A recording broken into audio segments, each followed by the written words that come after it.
So 1 Kings chapter 11, let's read the first 8 verses where it says,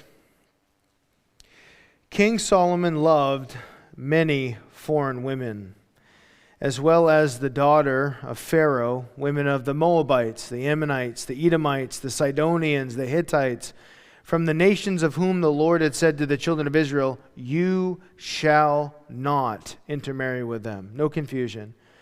Nor they with you. Surely they will turn away your hearts after their gods. Solomon clung to these in love. Now verse 3. And he had 700 wives, princesses, and 300 concubines.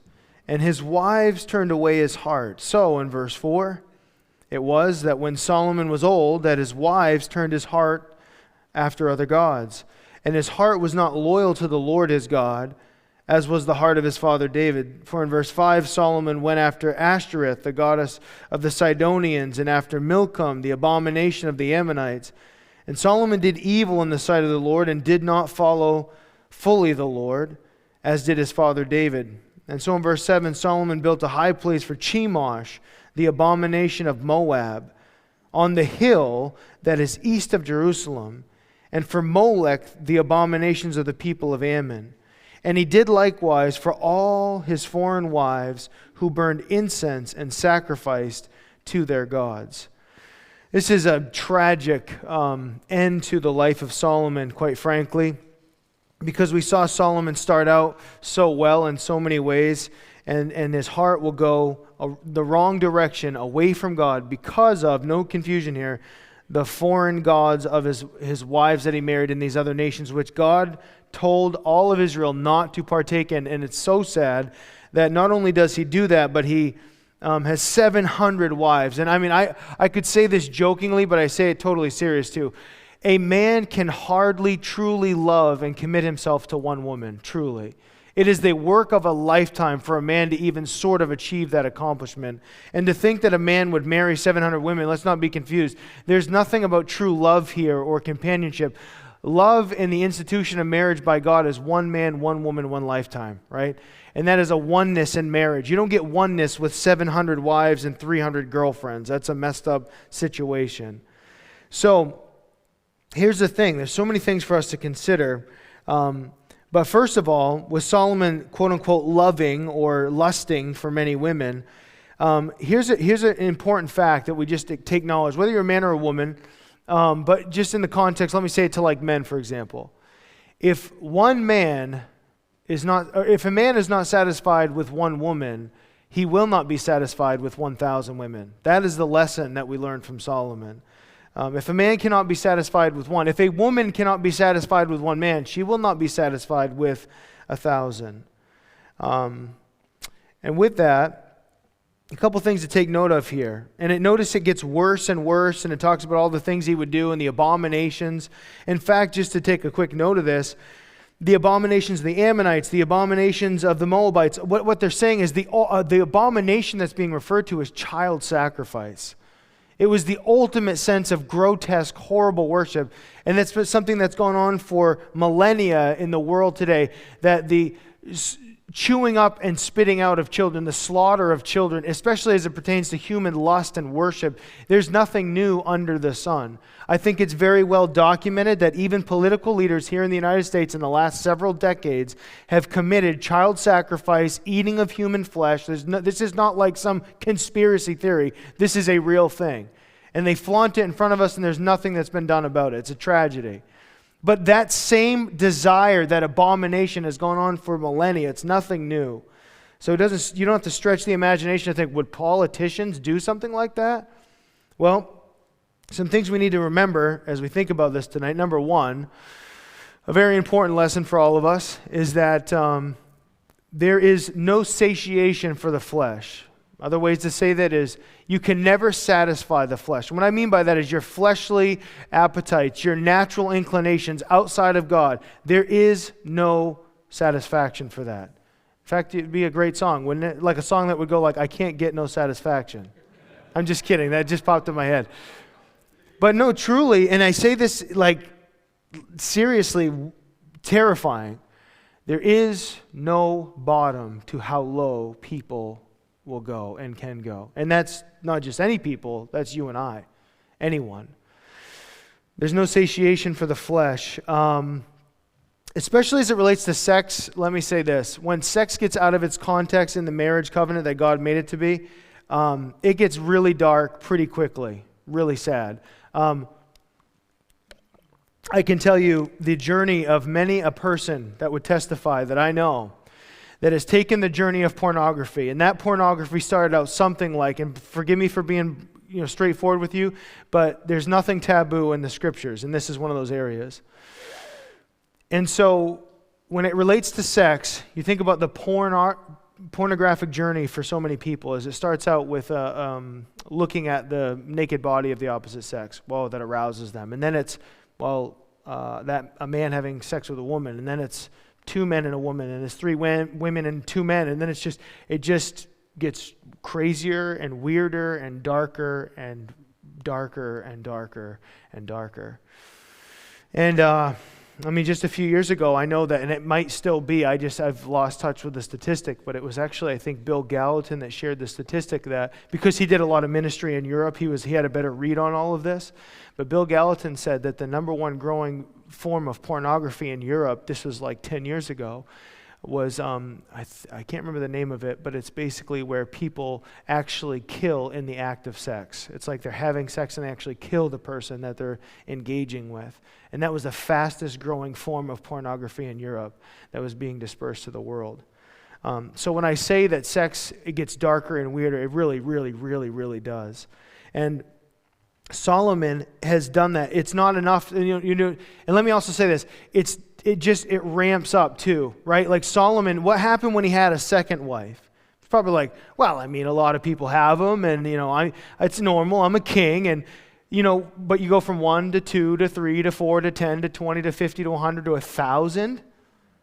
It's really scary how that happens, how that progression happens. That's that desensitization that happens with every single person if we're not careful.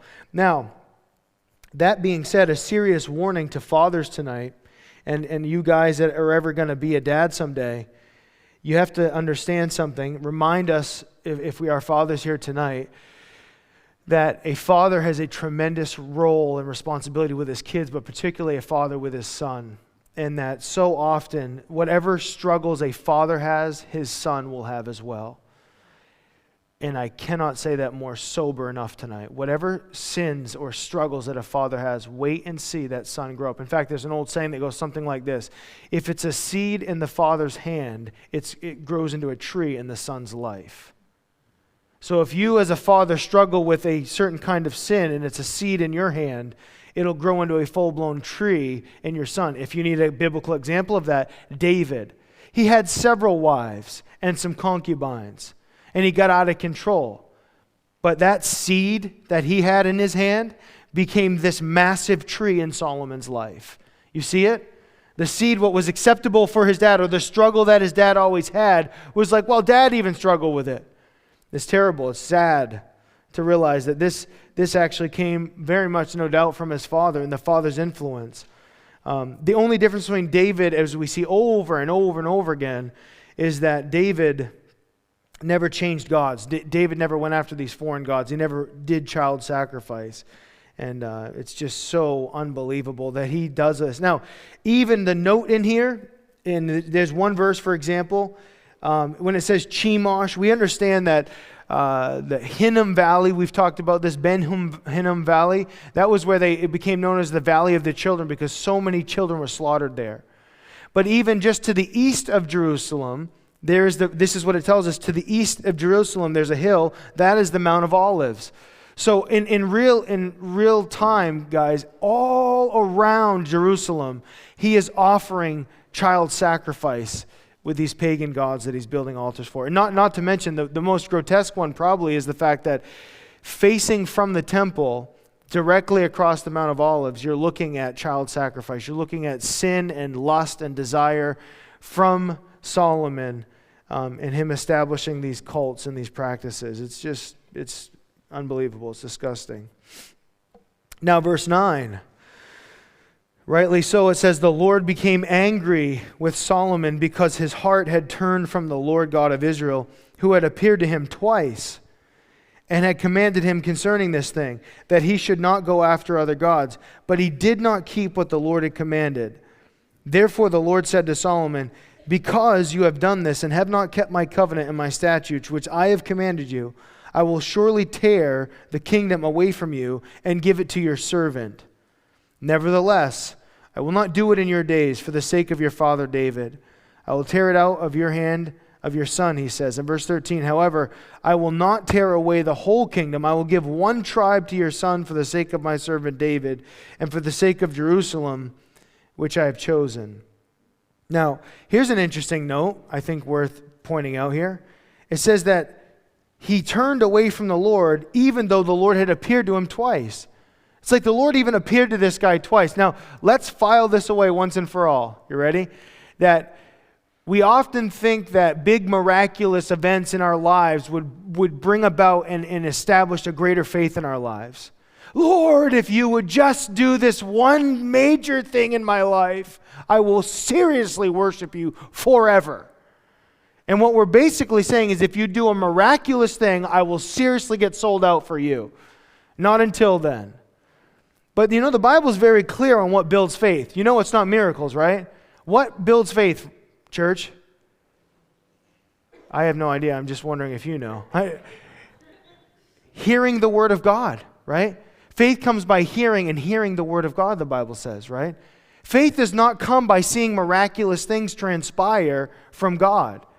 I could give you 1,000 examples, but he is a man who miraculously God appears to him, and yet years later in his life he walks away.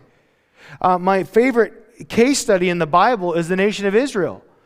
As they're wandering around for 40 years in the desert, they see more miracles on a daily basis than most people will ever see in their entire lives. In a daily basis.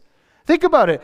If they're outside in the daytime, there's a cloud above them, and the presence of God shields them from the blazing sun of the Middle Eastern desert sun.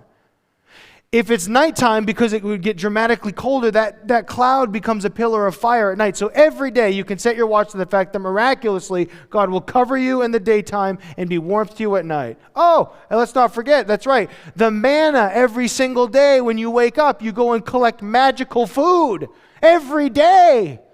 That's crazy. Well, if that isn't enough, there's no water in the desert, so God rolls around a rock with them everywhere they go. Whenever they stop, water just comes out and you feed your entire millions of people that are with you. Every single day. Let's not mention the Red Sea parting and then swallowing up the Egyptians. Do I need to go on? This is crazy. Every single day, the stuff they saw. The people that rebelled against Moses, the Lord opened up the earth and swallowed and killed 3,000 people miraculously. Boom! Like every time you turn around, these people are seeing miracles. And you know what the Bible's commentary says about that entire generation of people? They all died in disbelief. So if miracles brought about faith in our lives, they missed it. But the reality is miracles don't bring about faith in our lives, because when you see a miracle, you don't need faith anymore. You're seeing the miraculous. In fact, I would argue the more miracles that we see, the more hard we get. It's actually trusting God in the things that we don't see. That's where faith comes into play in so many ways. So miracles don't build faith. The Lord coming to a man twice in his life didn't change the fact that he'd go and worship false gods everywhere. I mean, I can tell you this, none of the other gods came to visit him. No other gods appeared to Solomon. Only the real God appeared twice to him. And yet he's going to go up and set up all these worship temples for these gods? It's crazy. Now, because of that, this is where it gets scary for Solomon. Verse 14. Now the Lord raised up an adversary against Solomon, Hadad, the Edomite. He was a descendant of the king of Edom. For it happened when David was in Edom, and Joab, the commander of the army, had gone up to bury the slain after he had killed every male in Edom. So I won't read all of this to you, but basically Hadad is a lone survivor with one other person that flees from a slaughter that David did down here with the Edomites. And as he flees to Egypt, he's raised there. He ends up marrying Pharaoh's wife's sister, if that makes any sense. You can read all that. And he lives there for so many years. But then all of a sudden, he gets older and he says, I want to go back to my place of origin. And Pharaoh's like, hey, man, what have I done? Have I not taken care of you? He says, no, you've been amazing. You've taken care of me so well. But just let me go back. And what we see God doing is he brings this man back with all that bitterness and vengefulness so that he will be an adversary to Solomon. Now, it also says in verse 23 that God raised up another adversary against him, Rezin, the son of Ildah. Now, he is stationed up north in Damascus, which if you didn't know, Damascus and Jericho are some of the oldest cities in the world. Damascus, the longest habited city in world history, from what we can tell, Damascus. That's why it's interesting. The Bible prophesies its destruction at a certain point in the future. But so my point in saying that is, here's what God is arranging right now that Solomon's living in rebellion. Down south, Hadad is positioning himself. Up north, this man Rezin is positioning himself. And they are going to start attacking from the north and the south constantly during Solomon's time. Now, that's not bad enough. North and south, watch this. Solomon's servant Jeroboam, the son of Nebat. Now we're going to find out that there's going to be struggles from within, from down south, from up north, and now from within the kingdom. So Jeroboam, the son of Nebat, an Ephraimite from Zerdah, whose mother's name was Zeruiah, a widow, also rebelled against the king. And this, in verse 27, is what caused him to rebel against the king, Solomon, when he had built Milo and repaired the damages of the city of David his father. That's kind of a weird thing. It's like this Milo or Milo, this is sort of like a terraced part of ancient Jerusalem. And it's kind of a funny comment to make. This is the thing that caused him to be bitter, but we'll look more at that in a moment. Verse 28, the man Jeroboam was a mighty man of valor, and Solomon, seeing the young man was industrious, made him an officer over all the labor force of the house of Joseph. Now it happened in verse 29, at the time when Jeroboam went out of Jerusalem, that the prophet Ahijah, the Shunammite, met him on the way. He had clothed himself with a new garment, and the two were alone in the field. And then Ahijah took hold of the new garment that was on him. We believe this was on the prophet, not on Jeroboam, because that would be, I think, a whole other story. And he tore his cloak into 12 pieces. And in verse 31, he said to Jeroboam, take for yourself 10 pieces, for thus says the Lord, the God of Israel, behold, I will tear the kingdom out of the hand of Solomon and give 10 tribes to you. But he shall have one tribe for the sake of my servant David, and for the sake of Jerusalem, the city which I have chosen out of all the tribes of Israel. Because they forsaken me, and worshipped Ashtoreth, the goddess of the Sidonians, Chemosh, the god of the Moabites, Milcom, the god of the Ammonites, and have not walked in my ways to do what is right in my eyes, and keep my statutes and my judgments, as did his father David. Now, the first thing is, what is it about the King Solomon repairing the city of David? One thing about Solomon, this is a strange thing about politics in general, is even though Solomon received so much wealth in his time, so much wealth, you would think that meant and resulted in lower taxes. I mean, that's where my mind goes. I'm just thinking, if I'm a king and we have all this resource as a country, we have all this extra gold and stuff, I think, man, the people living in my country are going to have a good tax break. Strangely, that's not what happened. That's not what happens in human history. Isn't that strange? It's like more taxes for the people. The wealthier the place comes, the higher the taxes go. It's just stressful. It's like the way it goes. And so something about the forced labor part of rebuilding the kingdom that David had started just really got Jeroboam upset. There's something so unjust about that. And here's something that's different about Jeroboam than Solomon. Jeroboam is much like David. He is actually a mighty man of valor. This is a man you don't mess with. He is physically capable. He's a strong warrior man. That is not who Solomon is. Solomon is a sensual man of pleasure, and he's very soft. And so he has a formidable foe now, north, south, and from within. It's just a devastating combination. Now, but I want to look at one word in verse 33, the beginning word, because they've forsaken me. Because. Here is something that should keep us up at night and trouble us if our relationship with God is not right. Is that all of this could have been avoided. All of it. Like everything that we're reading about the prophet coming and telling him that you're going to receive 10 of the tribes, none of this needed to happen. God warned David, God warned Solomon over and over and over and over again. And Solomon even was told that it will be taken and given to one of your servants, man. This is not what you want. This doesn't have to happen, but because they have forsaken me. Again, I've often said, and I mean it, friends, I say this to myself a lot too, we cannot put ourselves in a place where we make terrible choices and then blame God for all those things, right? It's the craziest thing that we do as human beings. We do all these horrible things and make all these terrible choices, and then we look at God, why would you let this happen to me? God, why would you let me get into so much debt that I can't even breathe? And God's like, are you serious? Do you know how many times I denied your applications and tried to stop you and you rerouted and then borrowed money from your grandmother? Why, God, why? And he's like, you boneheads. Because. The word is because. That's why. The word is because. Because. We don't listen. Could have been avoided. But he didn't listen to God's warning. In fact, here's something interesting. I said it recently. God does not warn unnecessarily. See, at the height of Solomon's worship and praise, you remember that glorious chapter we just read not long ago? And there's Solomon worshiping and declaring truth over the nation of Israel and how they're going to be faithful to God. And then God comes, like, lo and behold, and warns them about how he should not be faithful to God, unfaithful to God. And in that moment, you think, well, Lord, look at me. I'm not going to be unfaithful to you. This is incredible. We're never going to walk away from you. Well, God doesn't warn unnecessarily. God doesn't do that. He's actually really smart, knows what he's warning. And he warned Solomon over and over and over again. In verse 33, because they have forsaken me. Now, I understand God's sovereignty, and I appreciate it. I'm amazed by it.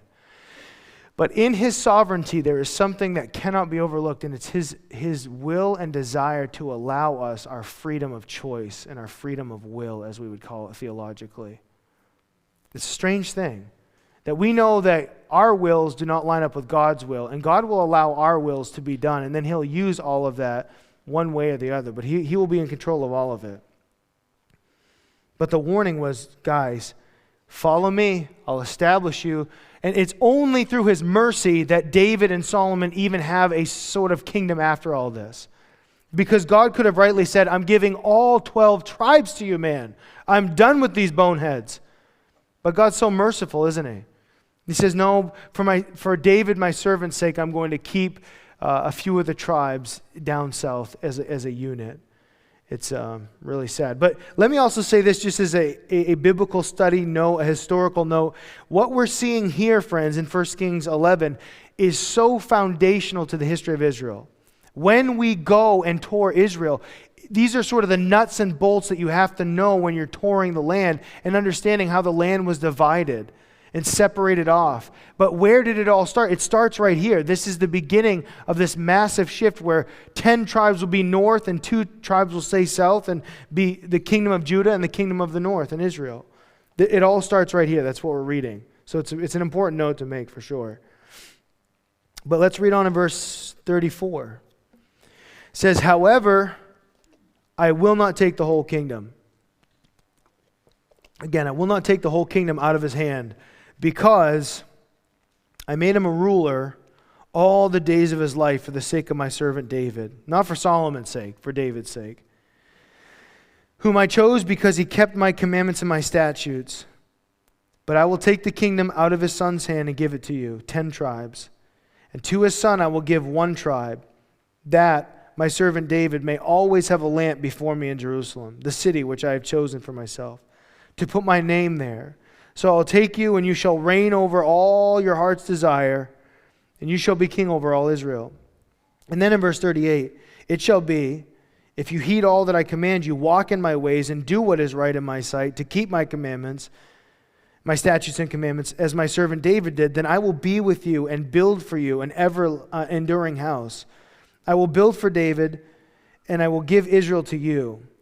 And I will afflict the descendants of David because of this, but not forever. Now, verse 40 is staggering. Solomon, therefore, sought to kill Jeroboam. But Jeroboam arose, he fled back to Egypt, and Shishka, king of Egypt, and was in Egypt until the death of Solomon. So Jeroboam runs to Egypt. He finds refuge in Egypt. And it's a crazy statement that we just read there. But first, let's take this on before we move on too quickly. That leadership is contagious, right? In so many ways. And leadership affects everything. Leadership in any category, doesn't matter what category it is. Well, with that being a reality, think about the fact that Solomon, as the leader over Israel, has led the nation into horrible idolatry. Horrific false worship of these gods. He's led the nation like this. He's spurred all this on. He's put this all on Israel. And now they've adapted this sinful practice in Israel. It's so unbelievably offensive. I mean, again, remember, the first commandment, I am the Lord, the only God, no other gods before me. Second command, do not bow down to idols. First two commandments, totally blown out of the water. That when you go to Israel in those days, that you would see all these different temples and shrines and places of sacrifice. I mean, it's just unbelievable. Chemosh, I mean, I don't know how much you guys know about these gods, but like Chemosh, for example, was a bronze god, and he was seated with a man's body with the head of a bull, and these golden, or these bronze arms like this, and they had a big pan, and they would heat up his belly from the backside, and once it got red hot, they would take a live baby and set it on that plate and let it burn alive. Now, just so you know, the way that they would avoid the screams was they would have all these drummers there, and they would beat these drums. So as the baby got closer, the drum, boom, boom, boom, boom, boom, boom, boom, boom, boom, boom, boom, boom. And they put this baby that would start screaming, boom, boom, boom, boom, boom. And they'd just pound these drums as they would offer this baby to Chemosh. This is the kind of stuff we're talking about. This is we've found in archaeology jars of babies' bones that have been burnt and sacrificed to these gods. It's disgusting. But again, I've always said, like Solomon actually said himself, there's nothing new under the sun. We're doing the same kind of stuff, just it looks a little different, and we don't call it chemosh anymore. We call it like abortion, right? It's just what it is. So we're just offering our sexual things to some fake god is what we're doing. It's grotesque, it's horrific, it's terrible. And this is all through God's promised land. This is what's so sad. These were the very worship practices God was trying to get out of the Holy Land. And here they are taking it on because of Solomon. And here's something interesting about verse 40 again with Solomon. He wants to kill Jeroboam. And it's a really sad thing, but it's a really, really sad thing that the human race does when there's a genuine threat to your power, right? Or something that opposes you that's greater than you are. Because clearly what we're reading right now is that Jeroboam is far greater of a man than Solomon is at this point in his life. And so what does he want to do? He wants to kill him. You remember what the Pharisees wanted to do to Jesus, and they did it. They killed him. It's a strange thing. It's like, well, we can't beat him, so we might as well kill him. I would say in the modern day, the most modern example we have is Charlie Kirk. He is beating us on every front. We're going to have to kill him. And that's what someone did. And it's just like I told our co-op this morning at chapel. And when I say we, or when I say when they killed him or people killed, they're like, no. Someone might say, only one man shot Charlie Kirk in the neck. Oh, very true. But millions of people celebrated it, didn't they? And what they were saying was, I would have pulled the trigger if I had the opportunity. They're saying that's a wonderful thing that happened. Why? Because he was an adversary to you? Strange that the adversary died on their territory, though, isn't it? He didn't die safe in his little kingdom that he built for himself. He died on the territory of the people that took his life. Fascinating. But Solomon's like, oh, this guy's posing a threat. I'm going to kill him. Here's what's sad. This is the last act that we read from Solomon, that we understand. And that's really going downhill, isn't it? When the last thing we read about Solomon is the wives, the worship, all the rest of it, and now he's trying to kill the person that God is raising up. Well, that says a lot about Solomon. So verse 41, the rest of the acts of Solomon, all that he did and his wisdom, are they not written in the book of the Acts of Solomon? In the period that Solomon reigned in Jerusalem over all of Israel was 40 years, and Solomon rested with his fathers and was buried in the city of David his father, and Rehoboam his son reigned in his place. Now, just to make it interesting for us to get confused biblically speaking, Jeroboam is being raised up while his son Rehoboam will take over. So it'll be fun to track that and try to keep those separated for us. But verse 41, the Acts of Solomon, we don't have this book. We don't know of it. We don't know its existence. It hasn't been preserved the best we can tell. But I would say this before we look into chapter 12 about Solomon. Great start, horrible finish. Great start, horrible finish. Contrast that with someone like we're going to read on Sunday morning, Daniel. Great start, great middle, great finish, right? It can happen. I'm so thankful for that, by the way, because sometimes we're only led to believe there's only failures, right? I think the problem is we don't really acknowledge the successes, right? For example, you'll see on TV the megachurch pastor that fell into sin and committed heinous sexual things and all sorts of stuff. And you'll hear about that in the news. But what you and I won't hear in the news is like, oh, Pastor Chuck Smith of California died after decades of faithful ministry. That don't make the headlines. People don't care about that. Some faithful pastor that lived a life that changed an entire generation. That doesn't even make the press. But a man that falls, that does. So we don't often give recognition to the greatness of a man that faithfully served throughout his whole entire life. But that wasn't Solomon. Solomon started well, did good way about halfway, and then everything unraveled. In fact, his writings kind of depict that. The Song of Solomon depicts his love relationship with his first wife. And then from there, the middle of his life, you would be the book of Proverbs, where he's encouraging his sons some lessons that we're going to look at in a moment, encouraging them to live godly and fear the Lord. And then the end of his life is the book of Ecclesiastes, where he's lived for his life of pleasure for the last half of his life. And he says, man, this isn't worth it. It's terrible. It's ruined my life. That's Solomon's life in a nutshell. But he started so well, did not finish so well. And this is something I want to talk about on Sunday. It is really easy to start well. You can get pretty cranked up, getting to the start line. And it's really awesome to run a few laps and do a couple miles. You can really put out. But you can also burn out really quickly. You can take off a race line and look like you really know what you're doing, and you're doing a 6-minute mile, man. You're cooking. Well, let's talk to you at mile 4 or 5 when you're laying on the side of the road vomiting, right? And that's what we're talking about. We're talking about a guy that starts out really well and looks really good, does not finish well. So, chapter 12 for just a few minutes here. His son Rehoboam, verse 1 of chapter 12 tells us this. Rehoboam went to Shechem, for all Israel had gone to Shechem to make him king. So it happened, when Jeroboam the son of Nebat heard it, he was still in Egypt, for he had fled from the presence of King Solomon and had been dwelling in Egypt. Then in verse 3, they sent and called him, and then Jeroboam and the whole assembly of Israel came and spoke to Rehoboam, saying, your father made our yoke heavy. Now therefore lighten the burden, some service of your father and his heavy yoke which he put on us, and we will serve you. So in verse 5 he said to them, depart from me for 3 days and then come back to me. So all the people departed.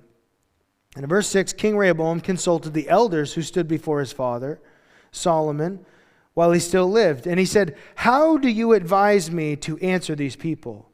And they spoke to him, saying, if you will be a servant to these people today and serve them and answer them and speak good words to them, then they will be your servants forever.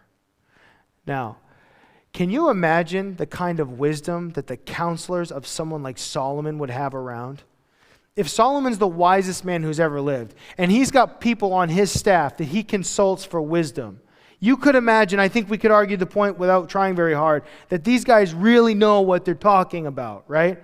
Were we in agreement on that point? Like you could pretty much you don't have to know much else other than say, these guys probably know what they're talking about. In fact, Solomon would write Proverbs, and in that, here's amazing. When he wrote Proverbs, if you remember reading it, think about it, how many times does he address it to his son? This guy. Buddy, listen to me. Please, listen, please.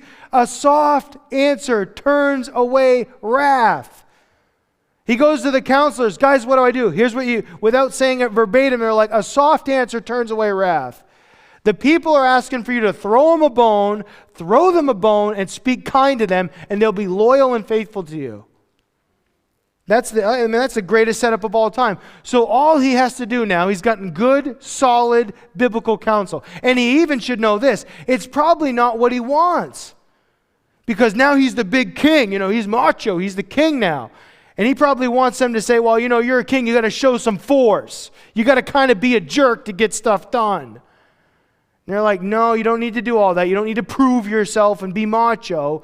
Just speak kindly to them, be their servant, and they will serve you. Oh, that's just wise, good counsel. And so all he needs to do is go back to the people a couple of days later and say, guys, here it is. You're absolutely right. My father, he took it too far with taxes. I'm going to do my best to trim things back starting today, and here's what that looks like. That would have been great. That's how it should be. That's what we should be reading right now. But, verse 8, but he rejected that advice, which the elders had given him, and consulted the young men who had grown up with him. They ate their boogers and all that stuff, right? I added that. Who stood before him. And so in verse 9, he said to them, what advice do you give? How should we answer this people who have spoken to me, saying, listen, the yoke which your father has put on us? On verse 10, the young men who had grown up with him spoke to him. And they said, thus you should speak to this people who have spoken to you, saying, your father made our yoke heavy, but you make it lighter on us. They're mocking them. Thus you will say to them, my little finger shall be thicker than my father's waist. And now, whereas my father put a heavy yoke on you, I will add to your yoke. My father chastised you with whips, I'll chastise you with scourges. So Jeroboam and all the people came to Rehoboam the third day. So there's Jeroboam. Jerry's in the crowd, right? And as the king had directed, said, come back to me the third day. Verse 13.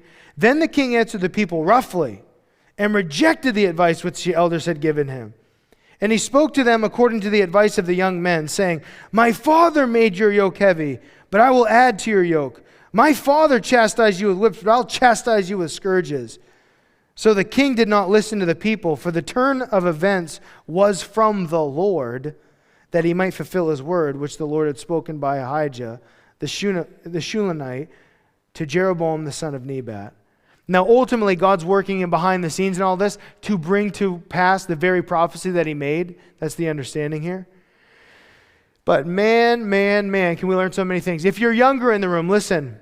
Disney movies have taken a turn for the worse. Not that I think any of us even care anymore. But holy smokes, man, can I just say that? What happened to the father actually guiding his son? I mean, even Simba, right? He kind of guided him in his life and told dad knew what to do. Now all the sitcoms and Disney shows, it's like mom and dad are idiots and my teenage friends will help me through my life. You notice that? All the Disney movies now are like mom and dad are just basically dubs, but surely my friends in middle school and high school know what to do and we'll solve all the world's problems. I mean, even Harry Potter, man. Sorry if this offends anybody. Even Harry Potter, no, he has to avoid all counsel from the older people in his life and do it his own 12-year-old way and save the world, no less. This is how the stories go now. So is it any mystery why young people look to their friends?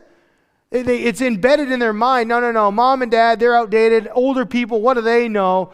I know what's best, man. I can figure, or my friends will help me figure it out. Man, this is one of those great Bible stories that give us, all of us, a good lesson here. Now, I'd also add this, in all fairness to the young folks, just because a person is older, has gray hair, white hair, or no hair, does not make them smarter, right? It does not make someone innately smarter because they're older. In fact, there are plenty of old people that are not smart. How's that? Is that kind enough? You can meet, and just because you're older doesn't make you wiser, right? So in all fairness, let's be careful. Let's not just say only old people know what they're doing, because I think there's a real danger in that. Sometimes older people treat younger people like they're idiots, and then younger people treat older people like you don't know what you're doing. It'd be awesome if we could bridge that gap like the Bible talks about, and having relationships like fatherly, motherly relationships, where we give to each other, we work with each other in those kinds of ways. But in verse 8, it's so important we see this. He rejected that solid advice that he got from those guys. This goes for every one of us, no matter how old we are. This is what we would call counsel shoppers. Counsel shoppers. So here you go, you've got an issue in your life, and you go to someone who is spiritually mature and wise and more seasoned than you. You go to them, and you say, hey, what would you do? And they're like, well, here's what I would do. And you're like, never mind. And then you go to like another person, they're like, I would do what the first guy said without knowing who the first guy is or what he said. That's kind of weird. Coincidence. The third person, the fourth person, they're like all saying the same thing. What's wrong with everybody? And then you bump into some like random person that's always got a chip on their shoulder and they hate the world. And you're like, what do you think? They're like, I think you're right. Like, woohoo, I knew it. It's counsel shopping. It's like buffet advice. I will seek through all the different opinions till I find the one that I'm looking for. And I say that we all got to be careful of that, man. We all got to be careful. Guys, I know because as a pastor, I try to be a good listener, quite frankly. So when someone's talking to me, especially when I need advice, I'm listening to them.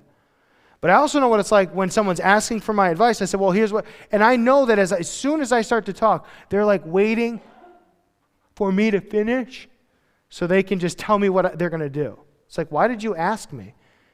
It's like they're trying to guide me to help them put their hands right where they want to be. It's like, well, why do you even bother asking me? Why don't you ask somebody? Why do you ask anybody? Because I think it makes us feel good. Like, well, I asked for advice. I asked counsel. Right? Well, I did. I asked them, and I asked him, and then well, what did they say? Well, they all said what I wanted. Well, because you guided them. You walked them into exactly what you wanted them to say. Listen. Old Rehoboam would have been so much better off if he would have come to them. And check this out. What about the force that comes with Rehoboam saying, so my father's counselors, this is what they told me to do. I've sought them, and this is what they think this is a good idea. I'm a new king and all. I'm trying to get my bearings here. This is what I think we should do based on the counsel that I've received. That might go a long way. Not what he's going to do. He's like, if you thought my dad was bad, I'm going to fry you alive with taxes. Now, what kind of political campaign is that? Now, I would say that would almost never work in human history until we get to Joe Biden. Follow me for just a moment. 2020 is unraveling. Everyone thinks, most people are acting like Donald Trump's an idiot. We need a new guy. Anybody but Donald Trump. Okay. And I still remember, it's like in my mind when I think about these two, the debate stage, the question was during the COVID thing, what's the future look like? What's going to happen? And I remember Trump saying, guys, it's a troublesome season. We're going to get through this. We're going to work on a vaccine. We're going to do X, Y, and Z. And we're going to try to get out of this as soon as possible, get back on the right track as soon as possible. Mr. Biden, what do you think? He said, folks, we're going into a dark, cold winter. I'm thinking, who could ever even cast a single vote for this man? Despite what you think about the ultimate election, who even one person would vote for that? Well, one guy says that we're going to work through it and get out of it as soon as possible, and the other guy says we're going into the longest, darkest, cold winter in American history. And we're like, yeah, we want him. Did anyone else catch that? That blew my mind. I said, how do you run a campaign on something like that? I mean, at least a good politician will lie to you, right? And say, oh, I think we're almost out of it, and lie. He didn't even lie. He's like, we're going to make this so miserable, it's going to blow your mind. We're like, yeah, all right, let's do it. 2 years should be good enough. Unbelievable to me. But see, the difference, though, is these people, they don't care. They're hanging on by a thread. This guy better be a solid leader. And he comes out with this foot forward. They're like, okay, bud, well, you can keep it. You and all your friends. And so here's one thing I've always comforted myself with, is that people aren't as dumb as we make them out to be. You know what I mean? Like, what will the people ever do if... Well, I think they're pretty smart. And here's what they looked at this guy and they're like, yeah, dream on, pal. Right?